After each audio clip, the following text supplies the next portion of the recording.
General evaluator, fellow Toastmasters, our very welcome guests, especially as these.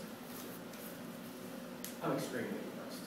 Let me just start with that. Outstanding job. General purpose of this speech was organizational structure of the speech. And for our guests especially, that structure should be very much like the structure of a letter. An opening, a body, and a conclusion. A salutation, a body, and a conclusion to a letter. Very similar. And that was very well done in this particular presentation. I love particularly how you open. One of the key things that any speaker has to do is immediately grab the audience's attention. In many cases, you have as little as 20 seconds to grab the audience's attention. Boy, did you do that. You did that incredibly well. Not only by getting an involvement from the audience, by asking them the question, but you asked one that shook everybody up a little bit. You definitely got their attention. How many of us have been in therapy? Or what kind? And yeah, we had to make that clarification. One very interesting statistic just to add to it.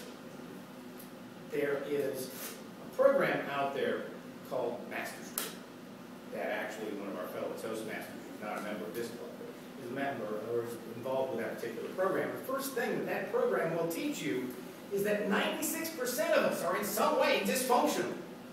So the idea of all of us having some sort of therapy, unless we're in one of that very rare 4%, that's actually something we should consider. So, you know, a very valid point that you made right there. Another well-done part of it was that you led into a personal story.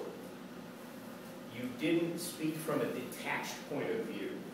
You related to this perhaps a little uncomfortable topic with a personal story, which made it much more relatable, made it much more valid to everybody, much more acceptable. Very nicely done.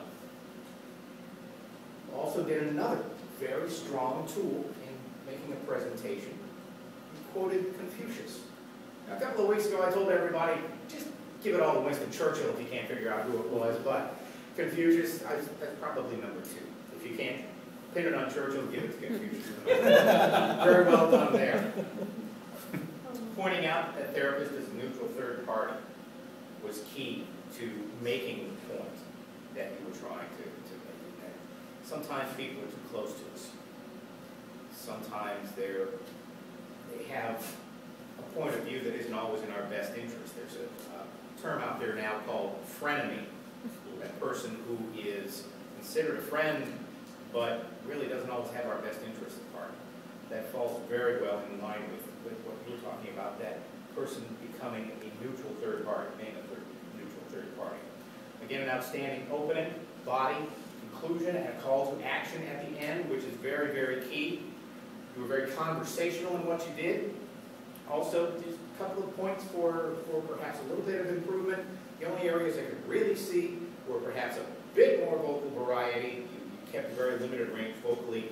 Also, in use of presence of the stage area, the front here, you were also just a little bit limited.